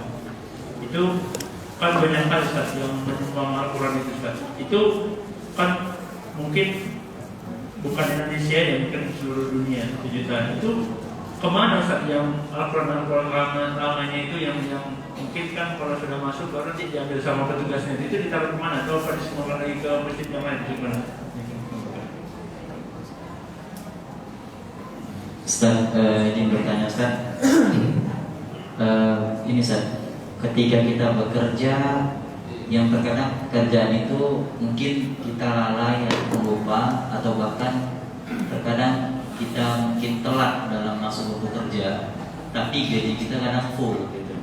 Dan kita menyadari bahwasanya mungkin keterlambatan kita, kelalaian kita, apakah gaji yang kita ambil dari Ustaz, dari pekerjaan itu Ustaz, bisa menjadi haram. Dan menunjukkan terkadang kita mencoba mengerti, ya Allah mungkin terlambat adalah sedekahkan ke anak yatim gitu, itu kayak mana Ustaz? Maksudnya apakah yang kita lalai, terlambat waktu, terlambat masuk kerja tapi gaji full, itu kategori haram tidak Ustaz? Baik. Ayo nih. Habis. Ada lagi pertanyaan? Ibu ada?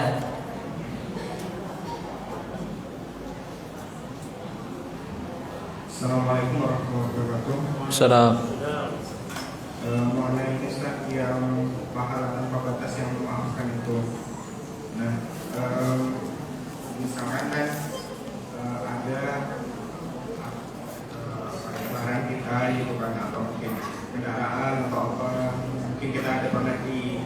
mencuri gitu kan, kemalingan atau apa, misalnya, atau ditipu misalnya. Nah itu kan mungkin pada saat awalnya kita mengalami kejadian tersebut kan kita marah kan gitu sama yang melakukan penipuan untuk pencurian. Nah tapi memang misalnya kan tidak untuk langsung memaafkan itu kadang butuh proses. Nah ketika sampai kita akhirnya bisa memaafkan dan juga bisa merelakan semuanya gitu, apakah dalam kurun waktu dari awal yang sampai awal kita marah sampai kita bisa memaafkan itu apakah juga dapat pahala, atau yang dikatakan tidak tanpa batas itu ketika kita mengalami kejadian langsung kita mengikhlaskan gitu. Baik. Ada lagi Pak?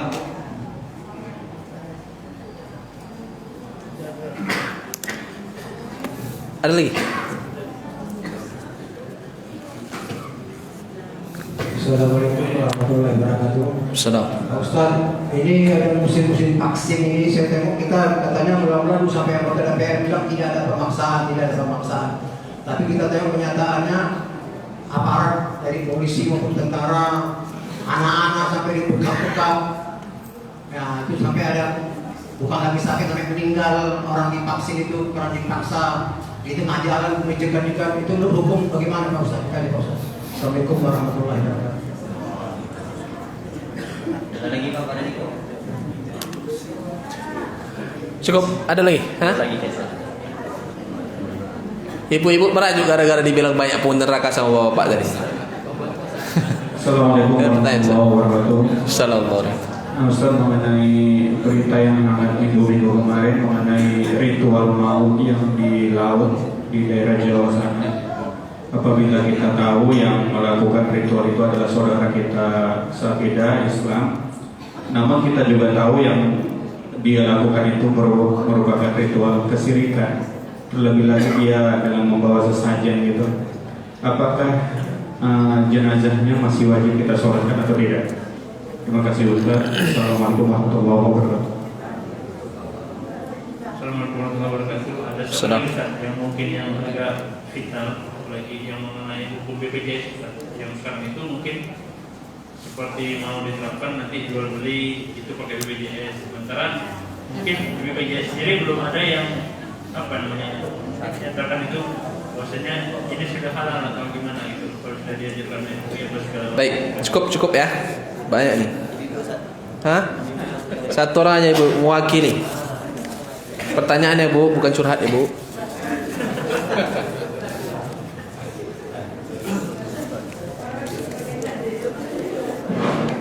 Silakan Bu. Assalamualaikum warahmatullahi wabarakatuh. Assalamualaikum. Ini Ustaz, kalau ada seseorang memfitnah seseorang, sementara yang difitnah itu tadi dia nggak mau menanya atau bertengkar apa, dia sabar aja. Kan dengan saya kalau yang difitnah itu dosanya berpindah pada yang memfitnah, dan yang memfitnah pahalanya berpindah pada yang difitnah. Jadi itu kira-kira berapa lama antara pertukaran dosa dan dosa? Lama kok ada yang tak paham apa cuma dosa gitu.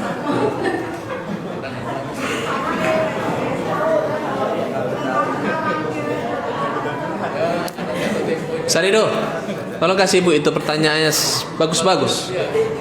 Kasih Bu. Hadiah ya Bu. Buku. Terus sebentar dapat buku dulu Bu. Ustaz, Silakan Pak. Assalamualaikum warahmatullahi wabarakatuh. Waalaikumsalam. Saya menanya ini terhadap diri saya ini Ustaz. Saya mendengar ceramah kan berpahala Ustaz. Insyaallah. Tapi saya dari mula sampai akhir gondok Ustaz. Kenapa Bapak gondok? Begini. Saya di salah satu masjid. Bukan di sini kan? Bukan. Kira di sini. Di salah satu masjid besar di Binjai. Judulnya Islam Modern. Jadi menurut saya sudah ada petunjuknya Quran dan hadis. Dia contoh Islam modern. Kita bolehlah ini, misalnya orang memilih kita mengikuti adat tuh. Sementara adat tuh menurut saya, misalnya potong korbo tuh diangkat Ustaz. Jadi modern. Dalam terus saya kan kira salah satu Ustaz, di contoh Nabi kan sudah ada macam mana Nabi melakukan hubungan dengan orang Kristen, orang Yahudi, kalau dipotong yang ini. Dan kemudian ayat menyatakan bahwa raditu billahi rabba wa bil islami dina wa bi Muhammadin nabiyya wa rasulah. Setuju Ustaz itu, dibilangnya dengan saya, Din, ini kita jangan rusuh Din. Itu pendekatan akidah. Sama yang kita salamnya, cuman kau kan orangnya emosi, gak usah Din. Gak usah kau tanya, bahaya nanti. Kena tembak pula kau katanya. Jadi macam mana terhadap diri saya? Baik. Akhirnya ini saya ikuti dan bodoh saya. Bahkan mau saya bilang sama pengurus masjid itu, kau jangan panggilan gitu-gitulah saya bilang. Mau saya bilang kan enggak, dan juga kata saya tidak. Demikian Ustaz. Baik, barakallah. Cukup ya, banyak pertanyaan 10. Baik, bismillah, kita jawab dengan singkat. Yang pertama, masbuk ya. Kalau kita masbuk sholat berjamaah dan kita dapati imam sedang sujud, kita takbirnya berapa kali? Takbirnya 2 kali. Ya, takbir yang pertama adalah takbiratul ihram, tetap Allahu Akbar, takbiratul ihram pertama. Karena posisinya kita mau sujud, maka tidak perlu sedekap lagi. Takbir Allahu Akbar, langsung turun tangan, langsung posisi mau ke sujud. Saat posisi kita sudah hampir sampai ke sujud, baca takbir sekali lagi. Allahu Akbar, namanya takbir intiqal, takbir perpindahan. Jadi ada 2 kali takbir. Takbir pertama takbiratul ihram, yang kedua takbir intiqal. Langsung aja Allahu Akbar, langsung turunkan tangan langsung ke bawah dan sampai menjelang sujud baca takbir sekali lagi, Allahu Akbar lagi, supaya 2 kali dia. Jadi nggak perlu begini lagi. Karena kalau lagi ini bersedekap ini kan dilaksanakan ketika saat berdiri saja. Kita kan sedang tidak mau berdiri tapi mau ruku. Sama kalau kita mau ruku, langsung aja ruku. Allahu Akbar. Misalnya imam sedang ruku, langsung Allahu Akbar ruku. Turunkan badan kita tanpa sedekap, langsung aja. Saat posisi mau ruku langsung baca sekali lagi Allahu Akbar takbir intiqal. Ya. Ini Al-Quran yang diimpakkan di Masjidil Haram. Itu kan banyak. Itu dikemanakan. Kalau dia nggak sama seperti mushaf yang ada di Masjid Nabawi itu atau Masjidil Haram, itu nanti ada gudangnya. Dan itu nanti disebar ke negara-negara. Dan kami sering itu, saya kalau bawa jamaah umroh biasanya saya bawa mereka itu ngambil Al-Quran itu gratis, 2 kota itu. Sampai 20 apa Al-Quran bisa dibawa pulang ke negara masing-masing. Itu disebar luaskan ke negara-negara, diimpakkan, tidak dibiarkan begitu saja, ya. Tapi saya tidak rekomendasi untuk kita wakaf Al-Quran di sana. Udah banyak kali di sana. Bagus kita wakaf Al-Quran kemari-kemari aja. Negara kita ini lebih membutuhkan saya kira, ya. Full honor tapi nembak jam kerja bahasa Medannya, ya. Hampir semua pegawai kayak gini. Enggak ada yang enggak. Sekarang juga saya sekali-sekali juga kayak gitu kan. Istighfar. Minta ampun kepada Allah. Kan itu korupsi waktu, dosanya besar. Istighfar, ha? Enggak, gajinya tidak haram. Gajinya halal. Tapi apa? Kita yang melakukan perbuatan dosa. Karena pekerjaan kita adalah pekerjaan yang halal. Maka honor yang kita dapat pun halal, hanya saja kita yang melakukan penzaliman terhadap diri kita sendiri dan orang lain. Kalau kita lambat-lambat masuk kelas, minta maaf sama anak-anak. Mohon maaf, saya telah mengambil waktu kalian untuk ini. Minta maaf. Dan istighfar yang paling penting. Kalau mau sedekah silahkan, insyaallah menutupi. Dan jangan dijadikan sebagai apa? Bapak terutama pegawai nih, pegawai negeri. Aduh. Pegawai negeri masuk jam berapa sih suruh? Pegawai kantor nih. Mana pegawai kantor? Jam berapa? Jam 8. Sampai kantor biasanya jam berapa? 10 ya. Pijat print kan, pijat print atau kadang wajah, tapi di situ tertulis apa? Jam 8 masuknya, datangnya jam 10. Tanggung jawab di depan Allah nanti. Sama Pak Jokowi.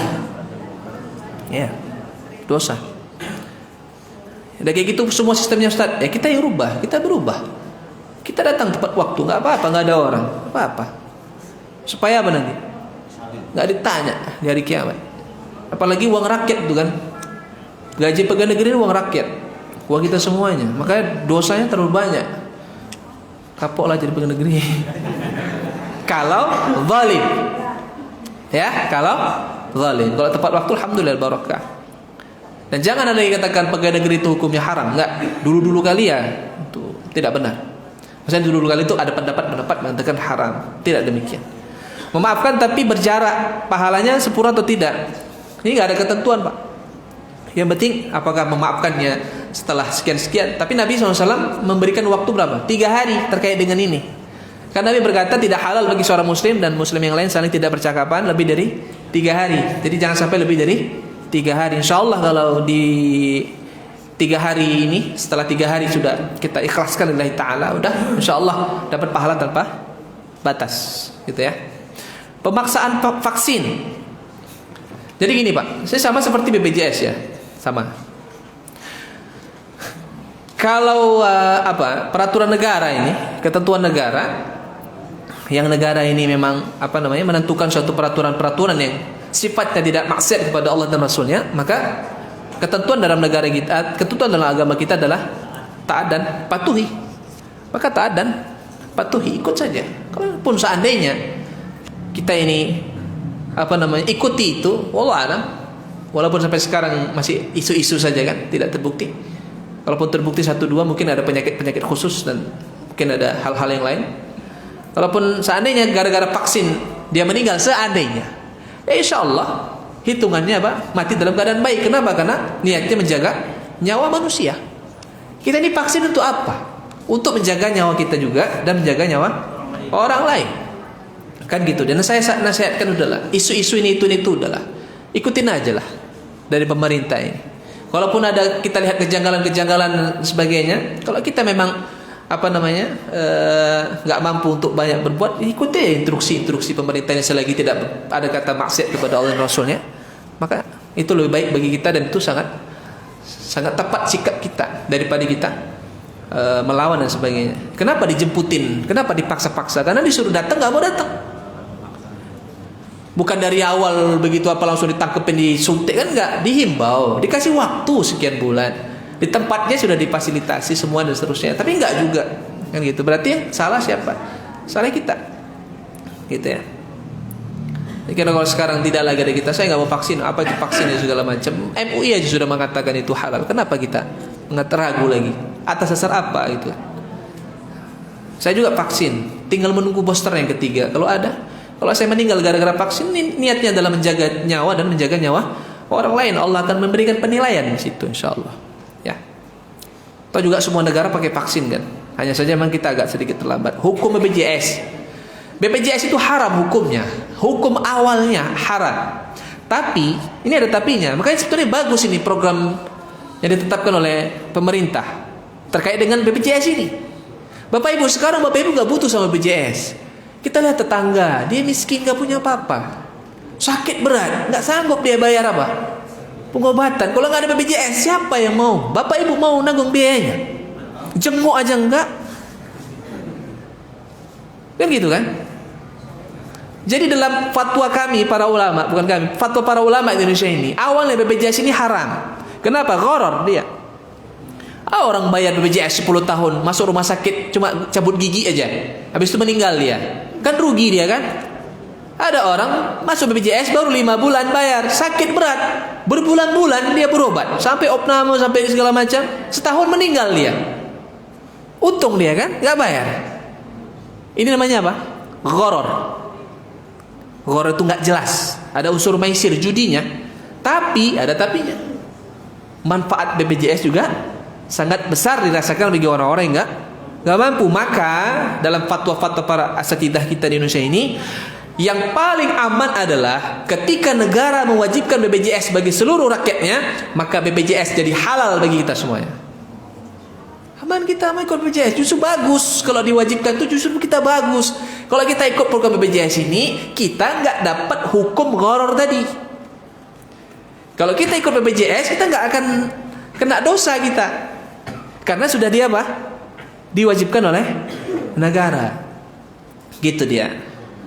Nah, makanya kalau BPJS mandiri dulu ya, BPJS mandiri, jangan ikut BPJS mandiri, haram hukumnya. Apalagi kalau mampu berobat, nggak punya penyakit yang berat.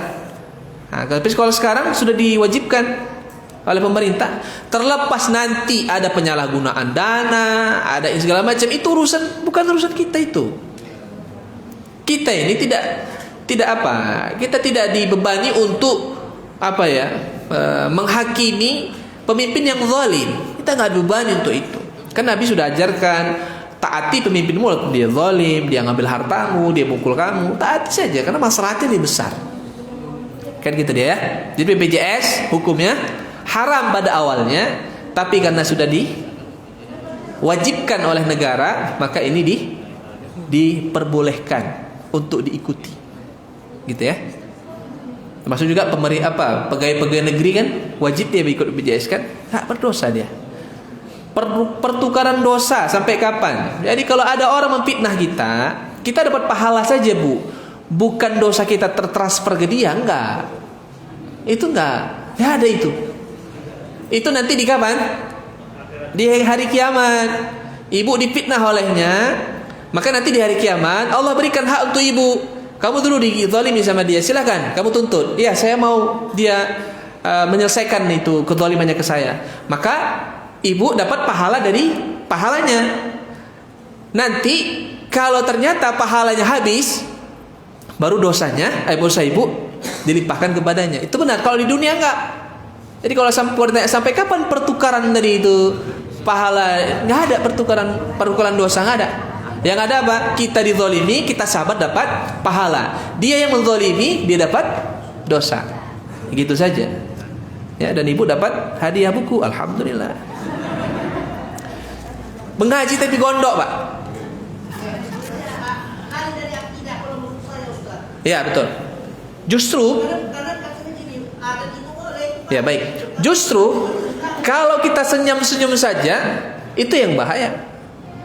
Marahnya bapak itu karena apa? Karena agama dia dinistakan. Maka itu bukan sesuatu hal yang salah. Silahkan aja.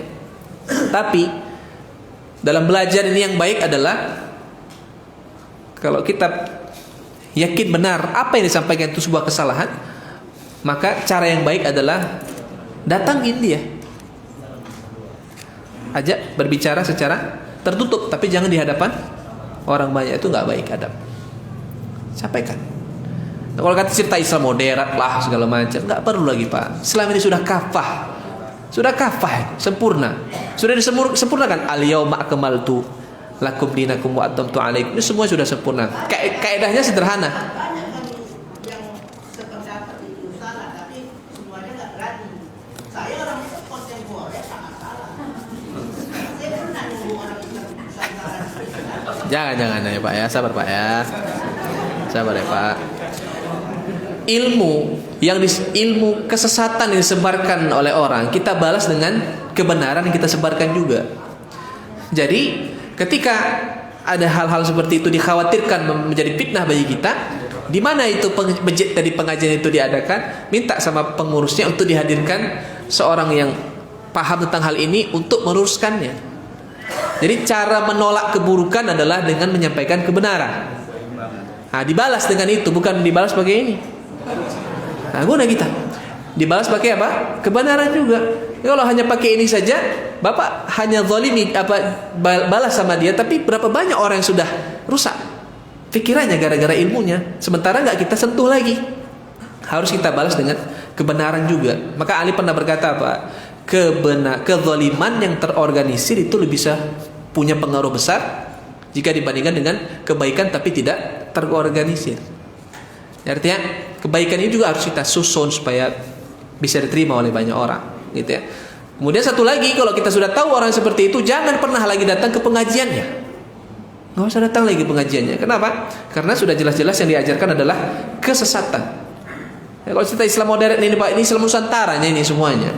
Pokoknya agama ini, kalau budaya ini berbenturan dengan agama, maka harus ditinggalkan. Ya, harus ditinggalkan. Terkait dengan kemarin itu saya contohkan kan masalah apa itu Pak kemarin? Masalah Ustaz wayang itu patung. Kan memang dalam agama kita gambar-gambar yang bernyawa itu nggak boleh. Cuma karena kita ini hidup bernegara, maka kita juga harus mengambil sikap yang tepat. Gitu loh. Jadi wajar-wajar saja kalau ada orang-orang yang menghujat kita, kenapa kalian haramkan wayang? Ini budaya. Kita cerita bukan bernegara tapi cerita beragama. Gitu dia. Jadi dalam agama kita memang tidak diperbolehkan itu gambar-gambar yang bernyawa setan, malaikat tidak mau masuk rumah yang di dalamnya ada patung-patung atau gambar-gambar yang bernyawa. Itu dalam ajaran kita. Kan seperti itu. Apakah tanah yang luas harus dikeluarkan zakatnya? Kalau tanahnya ini, tanah luas itu apa? Untuk niatnya mau dia apa? Investasi, dijual. Maka harus dibayarkan zakatnya. Berapa nilai harganya? Misalnya harganya 200 juta, keluarkan setiap tahun sekian persen. Atau kalau tanah itu dibeli untuk apa? Udah diniatkan. Ini yang sini nanti untuk anakku yang pertama, yang itu untuk anakku yang kedua, ini untuk anakku yang ketiga. Nah, itu sudah diniatkan untuk apa? Warisan. Maka itu kan tidak dijual namanya, maka tidak wajib zakat. Di situ dia beda. Bolehkah membaca Al-Quran tanpa wudu? Boleh. Boleh baca Quran tanpa wudu. Yang nggak boleh itu terkait dengan ini. Megang Al-Quran tanpa wudu boleh atau tidak? Kan gitu dia. Ini ada khilaf di sini. Wallahu alam, dibolehkan kalau masih hadas kecil. Hadas kecil masih boleh. Jadi kalau haid, nifas dan junub, jangan lagi memegang Al-Quran kecuali Al-Quran yang ada terjemahannya boleh dipegang. Bagi wanita haid boleh pegang Al-Quran terjemahan. Kenapa? Karena ada bahasa manusia di dalamnya. Jadi nggak apa-apa. Kemudian baca Quran saat haid boleh saja. Boleh bacanya. Masalahnya tadi apa? Megangnya tadi. Nah, megangnya kalau Al-Quran yang murni dia mushaf namanya itu nggak boleh. Tapi kalau hadas kecil, buang angin, buang air besar, buang air kecil, itu kan masih hadas kecil. Itu masih boleh megang tanpa wudu. Bolehkah membaca Al-Quran melalui handphone tanpa wudu? Nggak apa-apa. Tidak ada masalah. Wanita haid kalau mau baca Quran dari handphone itu lebih bagus. Kan gitu dia. Apa hukumnya seorang makmum lebih dahulu berdiri di saf terdepan sementara imam baru selesai sholat sunnah dan si makmum memberi kode ke muazin untuk iqamah? Nggak boleh, salah besar. Dengarkan, kapan kita berdiri saat iqamat? Kapan kita berdiri saat iqamat? Kalau di zaman Nabi, ini dia ketentuannya. Nabi SAW berkata, la taqumu hatta tarawni. Kalian jangan berdiri sebelum kalian melihat aku. Itu kata Nabi. Berarti makmum tidak boleh berdiri sebelum imam datang. Sebelum imam mengambil posisi ke depan. Kalau imam sudah maju ke depan, ayo silakan kita berdiri walaupun belum iqamat. Dan bukan makmum yang nyuruh muadzin iqamat. Siapa ente? Imam yang nyuruh. Ini makmumnya sibuk. Hai, apa ya? Makmum, kalau mau kayak gitu jadi imam, ya, imam yang suruh, ya nggak boleh. Itu ketentuannya. Ya jangan sok paten kali. Enggak. Jadi ketentuannya gitu ya. Kapan kita berdiri? Bukan ketika qad qamatis shalah, bukan. Tapi ketika imam sudah maju. Kalau Nabi kan dulu dia sholat sunnahnya nggak di dalam masjid, di rumah. Jadi kalau Nabi Muhammad sudah masuk masjid berarti sudah langsung sholat. Nah, itu baru sahabat pada berdiri. Kalau kita imam sudah maju ke depan baru kita mulai berdiri. Jangan kita berdiri dulu. Adabnya seperti itu ketentuannya. Tapi kalau dilanggar ya nggak berdosa. Hanya saja tadi yang menyuruh imam, muadzin iqamat jangan makmum, tapi harus. Bahkan pun muadzin tidak punya hak untuk iqamat sebelum diperintahkan oleh imam. Tapi imam jangan lama-lama. Kasihan kadang imamnya lama-lama. Hah? Kalau masih sholat sunnah tunggu. Ini seru nih pertanyaannya Bapak Ibu. Saya kirim salam sama suaminya ini ya. Suami sudah berulang kali berjanji untuk berhenti merokok, tapi hanya janji. Istri selalu kesal dan susah ikhlas hingga sering ribut. Bagaimana harusnya sikap istri? Sikap istri adalah bersabar. Tidak ada yang lain. Sabar, nasihatkan dan doakan semoga Allah Subhanahu wa taala mematikan rokoknya. Bukan mematikan suaminya, mematikan rokoknya agar suami berhenti merokok. Doakan terus, nasihatkan terus. Jangan gara-gara suami yang berbuat maksiat kepada Allah dalam masalah rokok ini nggak akhirnya nanti rumah tangga jadi ribut. Nggak usah, sabar aja. Karena maslahat untuk bersama itu lebih besar daripada hanya ribut gara-gara rokoknya itu. Sambil terus nasihati, udah penting ini suaminya udah berjanji ini, berarti ada niat untuk berhenti walaupun aksinya belum ada untuk berhenti. Apa? Sabar aja. InsyaAllah ya Bu, sabar. Apakah manusia dan jin surganya sama, sedang kita beda alam di dunia? Sama. Jin dan manusia nanti di neraka, nerakanya sama, surganya juga sama. Jadi nanti kita bisa ngobrol-ngobrol sama Sama jin insyaallah kalau kita masuk surga. Berapa perbandingan panasnya neraka dengan panasnya api di dunia? Tadi sudah kita sebutkan berapa? 70 kali lipat. Wallahu a'lam. Demikian. Bapak Ibu rahimakumullah. Oh ya, orang yang melakukan perbuatan syirik, apakah dia tetap disolatkan? Tetap disolatkan. Selagi dia tidak menyatakan saya kufur, tetap kita solatkan. Ya urusannya sama Allah Subhanahu wa ta'ala, apakah diampuni atau tidak nanti di hari kiamat, walaupun secara zahirnya dosanya tidak diampuni oleh Allah Subhanahu wa ta'ala. Gitu ya. Allah. Ada satu tentang asuransi kesehatan untuk anak gitu. Asuransi kalau mau pakai asuransi yang syariah saja. Yang non syariah haram hukumnya, gharar. Semua asuransi non syariah itu hukumnya gharar. Asuransi yang syariah sudah disyariatkan dan sudah dihalalkan oleh Dewan Syariah Nasional, maka itu silakan diikuti. Semua pokoknya yang ada label asuransinya itu sudah masuk dalam kategori seleksi Dewan Syariah Nasional. Seperti apa misalnya? Perkreditan syariah, pembiayaan syariah, semua itu udah, kalau udah syariah udah, bank syariah ya sudah.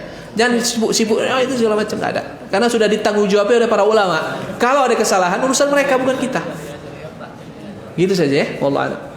Bapak Ibu rahimakumullah, cukup sampai di sini. Insyaallah tanggal 12 kita akan adakan kajian di Brastagi insyaallah di Debu-Debu. Saya sudah konsultasi di sana. Nanti silakan Ustaz Ridho dibuka pendaftaran di grup segera ya. Soalnya kita mau data siapa pengikut. Jadi yang tidak ikut tidak apa-apa, yang ikut silahkan. Pokoknya boleh diajak keluarga ya, Bapak Ibu. Dan sekaligus juga pulang dari sana itu kan tanggal 12 ya. 12 tambah 7 berapa? 12 tambah 7 21 ya? 19 tanggal 19 tambah 7 lagi 26. Berarti tanggal 19 dan 26 pembahasan kita tafsir di sini itu kita ganti seperti dulu, pembahasan fikih puasa. Ya, kita fikih puasa karena sudah mempersiapkan puasa Ramadan tanggal 2 April insyaallah. Ya, semoga Allah sampaikan kita di bulan Ramadan ini. Demikian subhanakallahumma wa bihamdika, asyhadu an la ilaha illa anta astaghfiruka wa atubu ilaik. Assalamualaikum warahmatullahi wabarakatuh. Waalaikumsalam.